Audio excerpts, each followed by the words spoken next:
Hi everyone, this is a video for Dr. Tom's assessment class at Touro College. Today I'm going to be discussing a behavioral intervention called ClassPass. ClassPass is a behavioral strategy that is used to give students a break from academic work when they need it. This is a really good strategy for students who feel frustrated with their work or show actions that lead them off task. They might be frustrated and it's hard for them to maintain focus, and they start to distract themselves as well as distracting others in the class. So this strategy can be implemented so that these students have a resource or a way to take out that frustration or to get refocused on the learning activity. So there's a couple things that the teacher must do before he or she can implement this behavioral plan in the classroom.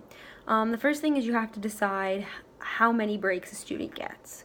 So you know your students, so you have to decide, does the student need one break or does the student need 4 or 5 or maybe even 3?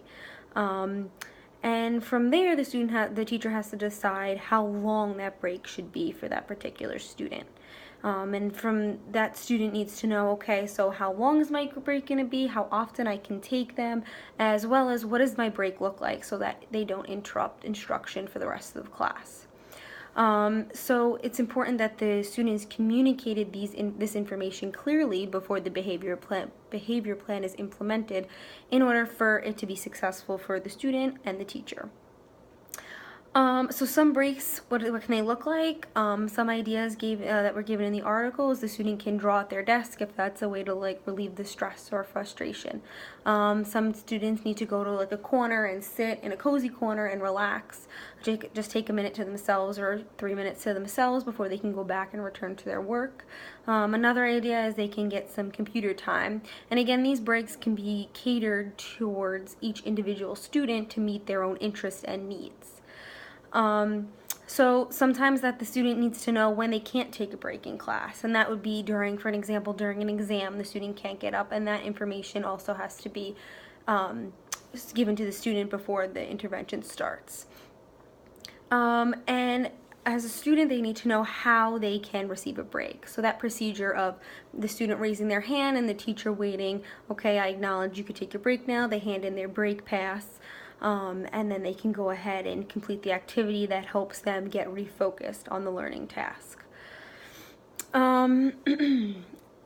As the student starts to progress and they're able to work for longer periods of time, and you see success in their ability to stay on task, stay focused, stay less frustrated, and you think they need less breaks, it's important that then you start to wean them off of as many breaks, and you can go from maybe 3 to 2 or 4 to 3, depending on where the student started and how many breaks they originally needed. I also really like the idea of rewarding students for break passes that were not needed, or the break passes that they did not take in a day. So if they were allotted 3 break passes and that day they only took 2, they had 1 break pass left over. And that break pass can be turned into the teacher, and the teacher can reward them based on a system that they've previously set up. So it could be, in this part of the system that you can tailor towards your students' interests in order to motivate them to not take as many breaks. It could be extra computer time. It could be, going maybe at the end of the day. I know I've done this with one of my students. They love playing basketball with the gym teacher, so he would get to leave class when we were packing up, and he would go down and play, shoot basketball with the gym teacher. So like I said, that type of reward can be tailored towards the student and act as like an incentive for them to not take as many breaks when they don't feel that they need it. However, if you see a student forgetting about the strategy and not using it when it's appropriate, it's important that as a teacher you remind them to use that strategy, because it is there to help them behave in class and stay on task with all the learning. So that's all I have for today. I'm excited to see everyone else's videos.